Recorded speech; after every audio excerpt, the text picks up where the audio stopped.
BA पाठ तृतीय के विद्यार्थियों, मैं डॉक्टर गैब्रियल खान से आचार्य राजनीति विज्ञान राजकीय महाविद्यालय में।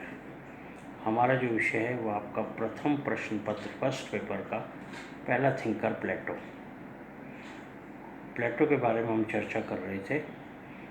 प्लेटो का हमने जीवन और जीवन परिचय कर लिया था और प्लेटो का महान ग्रंथ, महानतम ग्रंथ जो है प्लेटो का महानतम ग्रंथ रिपब्लिक, उसके बारे में हम चर्चा कर रहे थे।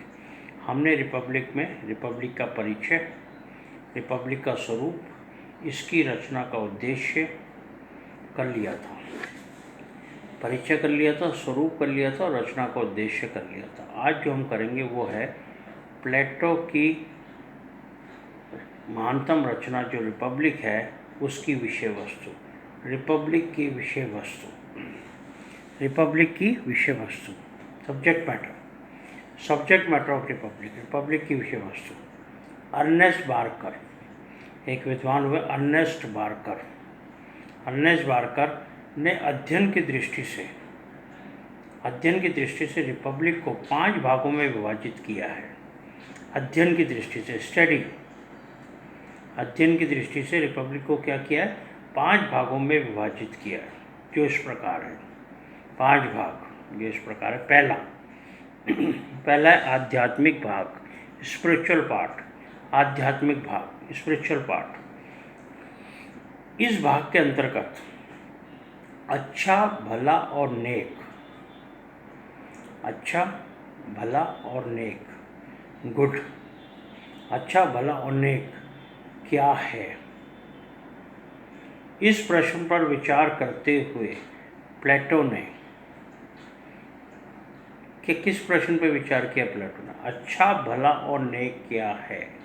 इस प्रश्न पर विचार करते हुए प्लेटो ने इन शब्दों की परिभाषा की है। ये जो शब्द आए इन शब्दों की परिभाषा की है और सब भौतिक पदार्थों में एक ही तत्व, जितने भी भौतिक पदार्थ हैं उसमें एक ही तत्व को विद्यमान बताया है। एक ही तत्व है जो सभी भौतिक पदार्थों में विद्यमान है, प्लेटो के अनुसार विद्यमान बताया है। अच्छाई की व्याख्या करते हुए, अच्छा, भला और नेक, अच्छाई की व्याख्या करते हुए प्लेटो ने लिखा है कि इन्वर्टेड कॉमास में लेना, यह एकता है जिसमें सभी समयों, जो भी टाइम है, सभी समयों और सभी अस्तित्वों को एकत्रित किया गया है। इन्वर्टेड कॉमास बंद कर देना। क्या है अच्छाई?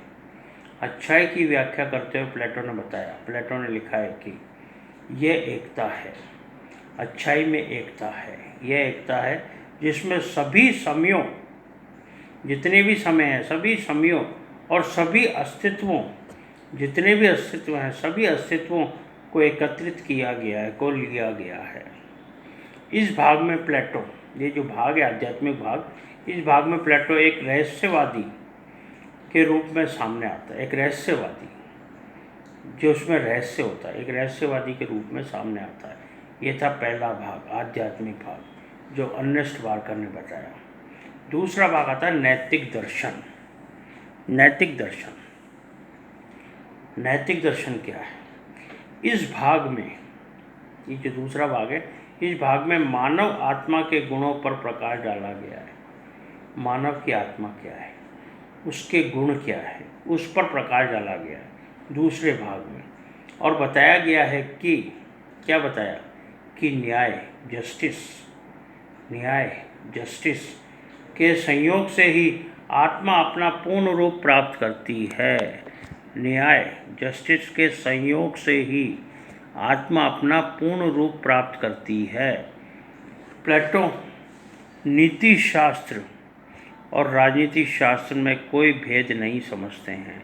प्लेटो ने नीति शास्त्र और राजनीति शास्त्र में किसी प्रकार का कोई भेद नहीं किया। वो भेद मानते ही नहीं थे कि नीति शास्त्र और राजनीति शास्त्र में कोई भेद है। नीति शास्त्र के जो नियम हैं वे व्यक्ति और राज्य पर समान रूप से लागू होते हैं। नीति शास्त्र के जितने भी नियम हैं वो किस पे? व्यक्ति और राज्य पे समान रूप से लागू होते हैं, एक समान रूप से लागू होते हैं।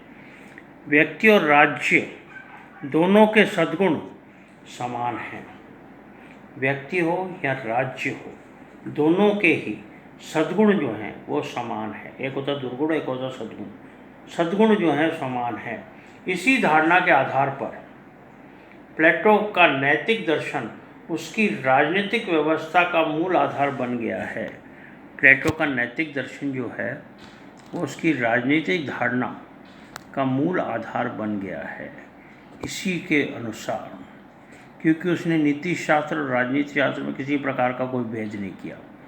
उसने कहा सद्गुण व्यक्ति और राज्य में दोनों में सद्गुण है, और यही आधार प्लेटो का नैतिक दर्शन उसकी राजनीतिक व्यवस्था का मूल आधार बन गया है।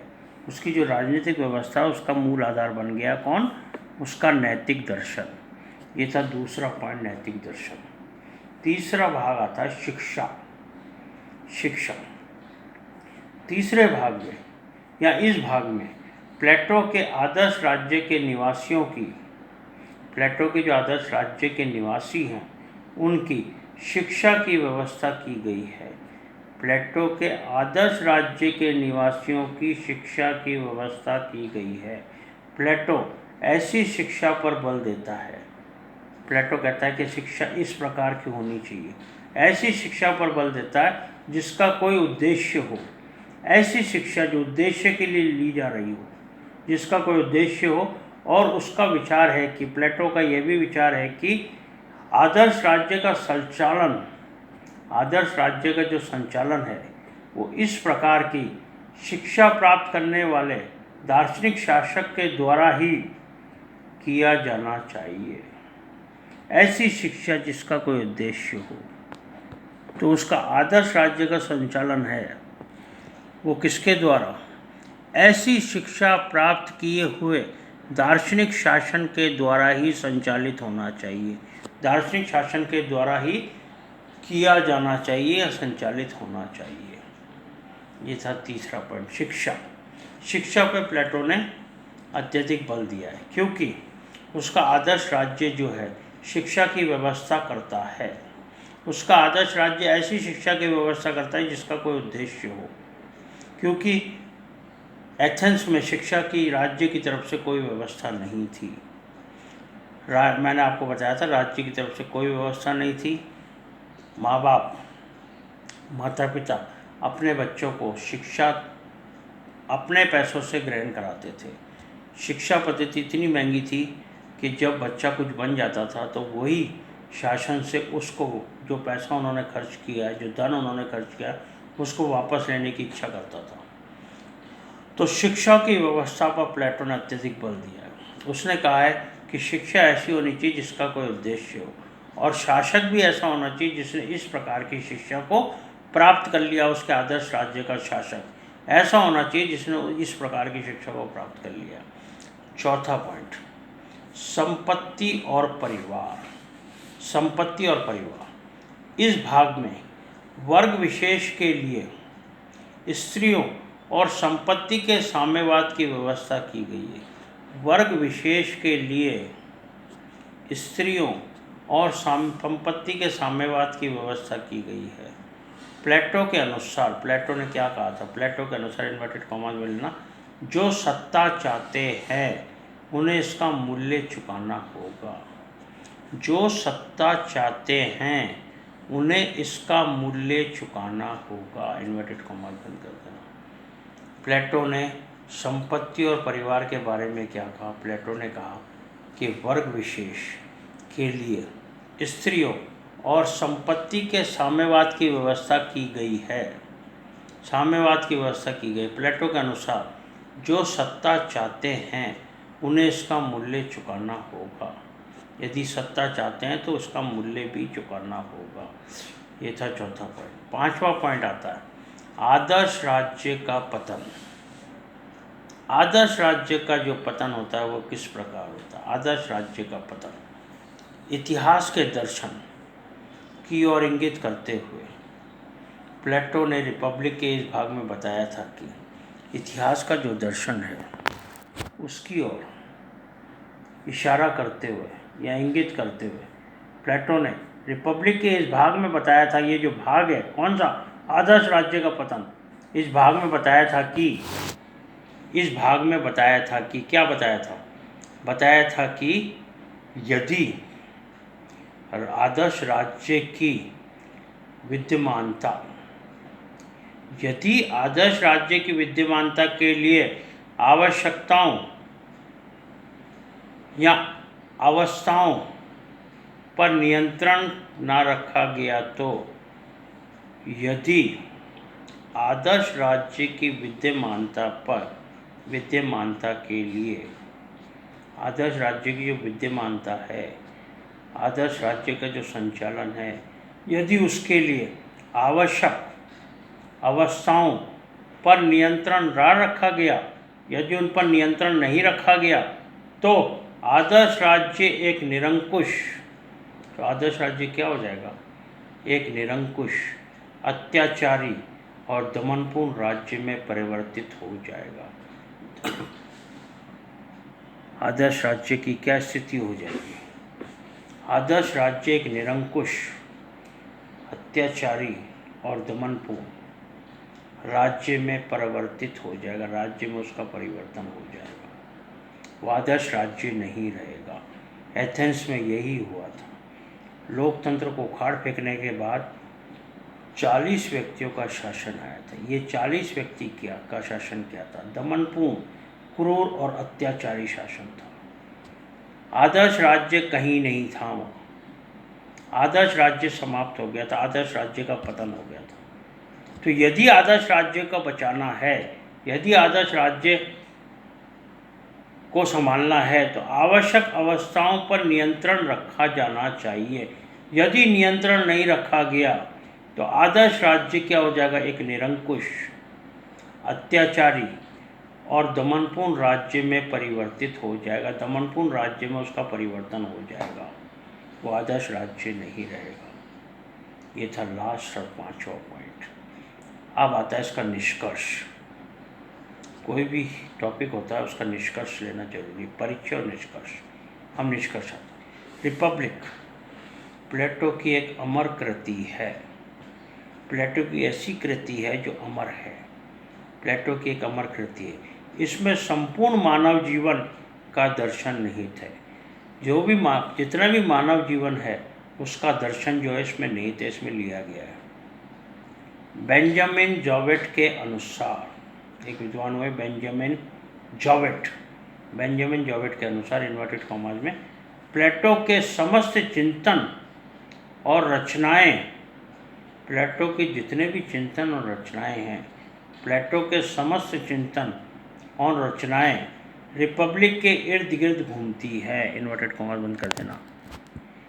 प्लेटो के समस्त रचनाएं और चिंतन रिपब्लिक के इर्द गिर्द घूमती हैं। जितनी भी रचनाएं उसने दी है, वो रिपब्लिक के इर्द गिर्द ही घूमती हैं। Inverted comma. इसी प्रकार एक विद्वान हुए बारकर के अनुसार, इन्वर्टेड कॉमा, यह कहना आसान है कि रिपब्लिक काल्पनिक है। यह कहना बहुत आसान है कि रिपब्लिक काल्पनिक है। यह कहना आसान है कि रिपब्लिक काल्पनिक है। बादलों में एक नगर है, कॉमा लगाती है ना, काल्पनिक है। बादलों में एक नगर है, कॉमा, एक सूर्यास्त के दृष्टि के समान है। सूर्यास्त का जो दृश्य होता है उसके समान है, जो साय 1 घंटे के लिए रहता है, शाम को केवल 1 घंटे के लिए रहता है, उसके बाद अंधकार में विलीन हो जाता है। उसके बाद क्या हो जाता है? अंधकार में विलीन हो जाता है। परंतु रिपब्लिक कहीं का नगर नहीं है, परंतु यह यथार्थ परिस्थितियों पर आधारित है। यथार्थ परिस्थितियों पर आधारित है। यह वास्तविक जीवन को मोड़ने या कम से कम प्रभावित करने के लिए है। वास्तविक जीवन को मोड़ने या कम से कम प्रभावित करने के लिए, इन्वर्टेड कॉमा बंद कर देना। तो बारकर ने क्या कहा? बारकर ने कहा ये तो कहना आसान है कि रिपब्लिक काल्पनिक है। बादलों में घिरा हुआ एक नगर है, ऐसा नगर जो सूर्यास्त के दृश्य के समान है। सूर्यास्त का दृश्य क्या होता है? शाम को 1 घंटे के लिए आता है और उसके बाद अंधकार में विलीन हो जाता है। परंतु रिपब्लिक ये नहीं है। रिपब्लिक क्या है? रिपब्लिक यथार्थ परिस्थितियों पर आधारित है, वर्तमान परिस्थितियाँ जो उन पर आधारित है। यह वास्तविक जीवन को मोड़ने या कम से कम प्रभावित करने के लिए है। वास्तविक जीवन जो उसको मोड़ देती है या कम से कम प्रभावित करती है, करने के लिए है। इसलिए कहना गलत है कि रिपब्लिक काल्पनिक है। इसी प्रकार इमर्सन, एक और विद्वानों इमर्सन के अनुसार, इमर्सन ने क्या कहा? प्लेटो दर्शन है और दर्शन ही प्लेटो है। प्लेटो दर्शन है और दर्शन ही प्लेटो है। इनवर्टेड कॉमा बंद कर देना। इमर्सन के अनुसार प्लेटो दर्शन है, संपूर्ण दर्शन प्लेटो में समाया हुआ है और दर्शन ही प्लेटो है। दर्शन में प्लेटो दिखता है, इसलिए प्लेटो दर्शन और दर्शन ही प्लेटो है। ये था रिपब्लिक की विषय वस्तु। अगली कक्षा में हम करेंगे प्लेटो का आदर्श राज्य।